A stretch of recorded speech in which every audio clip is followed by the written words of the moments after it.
জুলাই সনদ আপনারাও চান, আমরাও চাই। আপনারা যদি জুলাই সনদ, জুলাই ঘোষণাপত্রের মতো নাম কাওয়াস্তে একটা পেপার চান, ওই সনদ আমরা চাই না। আমরা জুলাই সনদের আইনগত ভিত্তি চাই। এই জুলাই সনদ বাস্তবায়নের নিশ্চয়তা চাই। আমরা ধরে নিচ্ছি তাদের সেখানে প্রবেশের পদ্ধতিটা অপ্রত্যাশিত, এভাবে হওয়া উচিত হয়নি, কিন্তু এটার কারণ তো আপনি, এটা তো সৃষ্টি করে দিচ্ছেন আপনি।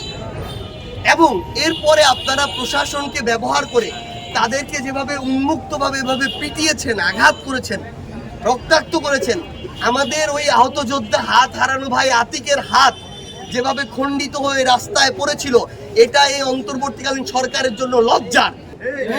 আমরা আহ্বান করব অন্তর্বর্তীকালীন সরকারের পক্ষ থেকেও এই প্রশাসন যাদেরকে নির্দেশ দিয়ে এই কাজটি করানো হয়েছে শুধুমাত্র কয়েকটা স্বাক্ষরের জন্য, আমরা আমাদের জায়গা থেকে মনে হয় এই অন্তর্বর্তীকালীন সরকারেরও ওই জুলাই যোদ্ধা, ওই শহীদ পরিবারদেরকে ডেকে তাদের কাছে দুঃখ প্রকাশ করা।